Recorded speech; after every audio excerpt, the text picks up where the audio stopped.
눈길에 발이 묶여 거북이 걸음을 하는 답답한 귀성길이었습니다. MBC 뉴스 최훈입니다. 오늘은 또 교통사고가 잇따랐고 여객선이 풍랑으로 뜨지 못해서 고향 섬에 가지 못한 사람들도 많았습니다. 이 눈과 한파는 내일도 계속됩니다. 조효정 기자입니다. 눈 덮인 가로수길 옆으로 승용차들이 줄지어 늘어서 있고 버스 한 대가 도로 옆 논에 쓰러져 있습니다. 오늘 오전 10시 반쯤 광주광역시 효령동 삼거리에서 유족을 태운 장례버스가 눈길에 미끄러지면서 승용차를 들이받고 도로 아래로 떨어졌습니다. 이 사고로 버스에 타고 있던 유족과 조문객 등 12명이 다쳤습니다. 설을 앞두고 밤사이 내린 눈에 서울의 도로도 하얀 눈길로 변했습니다. 서울시는 비상제설 작업에 나서 염화칼슘과 소금 8만 포대를 뿌렸지만 제설 작업이 늦어진 곳도 많았습니다. 눈길에 크고 작은 사고가 잇따라 서울 외곽순환고속도로 강동대교 남단에서 눈길에 미끄러진 화물차가 중앙분리대를 들이받아 운전자가 다쳤습니다. 전해상에 풍랑주의보가 내리면서 연안 여객선 운항도 일부 중단돼 섬으로 가는 귀성객들의 발이 묶였습니다.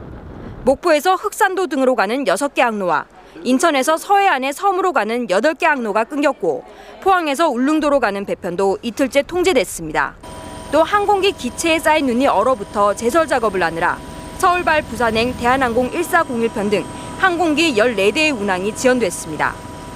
귀성객들의 발길을 더디게 만든 폭설은 중부와 호남 지역을 중심으로 내일도 계속되다가 낮부터 차차 그치겠습니다. 또 내일 아침 철원 영하 14도, 서울 영하 9도 등이고 낮 기온도 영하권에 머물러 설 연휴의 한파도 계속될 것으로 보입니다. 기상청은 설 연휴 마지막 날인 다음 주 화요일부터 추위가 차츰 풀릴 걸로 전망했습니다. MBC 뉴스 조효정입니다. 고향 가는 길은 힘들지만 그래도 설을 맞는 마음만은 설렙니다. 설을 준비하는 시장 풍경 등을 고은상 기자가 전해드립니다.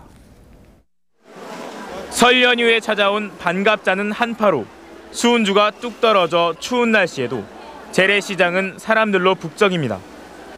차례 음식 준비를 위해 시장에 나온 주부들은 혹시라도 빠뜨린 것이 있을까 쪽지를 확인해가며 장바구니를 채웁니다. 경제난에 씀씀이를 줄여야 하지만 그렇다고 온 가족이 모이는 설날 음식을 소홀히 할 순 없습니다.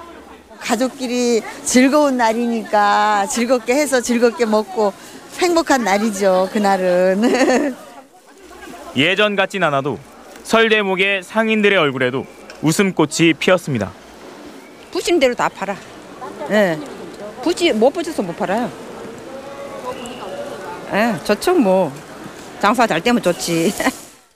손에 선물을 들고 고향으로 향하는 귀성객들의 발걸음은 설렘으로 가득합니다. 하지만 폭설 소식에 귀성길 귀경길이 걱정되기도 합니다. 이쪽 지방 서해 쪽에 눈이 많이 와가지고 걱정은 좀 되는데 그래도 이렇게 훈훈하게 집에 갈 수 있어서 아주 좋은 것 같습니다. 고속버스 터미널에서는 폭설 때문에 버스가 제 시간에 들어오지 못해 귀성객들이 한참 동안 터미널에 발이 묶여 있기도 했습니다. MBC 뉴스 고은상입니다. 다음은 용산 화재 참사 속보입니다. 참사 현장 바로 옆에서 찍은 새로운 동영상이 공개됐습니다. 또 당시에 교신한 무전 내용 전체를 MBC가 입수했습니다. 임명현 기자의 보도입니다. 두 번째로 끌어올려진 컨테이너가 막루 바로 앞까지 다가갑니다. 동시에 경찰 무전에서는 막루를 해체해야 한다는 말이 오갑니다. 2차로 컨테이너가 옥상에 정착됐으니까 그 막루를 완전히 해체해야 급선무예요. 컨테이너의 특공대원들이 연장을 들고 지붕을 내려칩니다. 막루 제거만 하면 짐자들 검거 설치가 될 텐데 마무리 단계입니다. 막루 지붕을 벗겨낼 목적인지 지붕을 향해 물대포가 집중됩니다. 컨테이너가 지붕 위에 내려앉았습니다.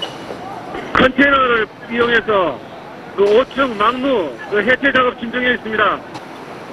막루 안에서 불이 났는지 연기가 피어오릅니다. 지금만 물고 지금 저쪽으로 좀 쏴줘요. 옥상으로 전체 물고. 막루 안에서는 특공대원들이 농성철검인 진압작전을 벌이고 있었습니다. 강력한 물줄기가 막루 지붕 쪽으로 집중되던 중 막루 앞쪽에서 불길이 일었습니다. 옥상 막루 앞 불길이 상당히 강합니다. 물고 빨리 쏴! 막루 안에서도 불꽃이 보이고 철거민들이 다급하게 창밖으로 신호통으로 보이는 물건을 내던집니다. 일부는 이미 불이 붙어 있습니다. 불을 끄기 위해 물대포를 계속 쏘던 중 현장 지휘관의 다급한 보고가 무전기를 통해 터져나옵니다. 명령, 이거 지금이기 때문에 물로는 소화가 안 됩니다. 이거는 현장이기 때문에 물로 소화가 안 됩니다. 하지만 물대포는 그칠 줄 모르고 불길은 점점 더 막루 전체로 번져갑니다. 몇 분 뒤 폭발과 함께 막루 전체가 엄청난 화염에 휩싸였고 철거민 5명과 특공대원 1명의 생명도 막루와 함께 무너져 내렸습니다. MBC 뉴스 임영현입니다. 이번 참사의 진압 과정에서 경찰이 용역업체와 합동작전을 편 것 아니냐는 의혹을 경찰은 부인했었는데요. 민주당이 경찰 해명을 반박하는 자료를 공개했습니다. 이정신 기자입니다. 경찰이 용역 직원과 함께 작전을 폈다며 민주당이 공개한 교신 내용에 대해 경찰은 어둡고 어수선해 경찰을 용역 직원으로 착각한 것이라고 해명했습니다. 그러자 민주당 김유정 의원이 오늘 관련된 교신 내용을 추가로 공개했습니다. 건물 그 2단에 그 철거반들이 있는데 왜 시정이 됐죠? 그 용역들은 그 연장이 시작되면서 건물 바깥으로 전부 그 철수한 것 같습니다. 아니 철거반원들이 그 3, 4층에 있는 장애물 제거 설치를 해야지. 그 가급적이면 철거반들이 설치하도록 하고 만약에 바로 그 설치가 안 되면 우리 경내시라도 3, 4층에 있는 장애물 주급으로 제거 설치하도록. 가급적 용역 철거 반원을 내세우고 안 되면 경찰력을 동원하라는 내용입니다. 경찰과 용역 직원을 구분하지 못했다는 경찰 측 해명은 거짓이라고 김 의원은 주장했습니다. 시종 일관 거짓말로 버티고 있는 경찰 수뇌부의 태도를 이해할 수 없고 참으로 개탄스럽습니다. 이에 대해 한나라당은 진상규명은 검찰의 몫인 야당 측의 일방적 의혹 제기는 중단돼야 한다고 강조했습니다. 검찰의 진상규명이 우선입니다.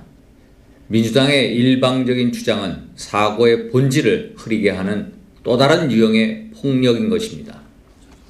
또 임태희 정책위 의장은 폭력 사태는 어떤 경우라도 근절돼야 하며 이번 사건을 정략적으로 이용해서는 안 될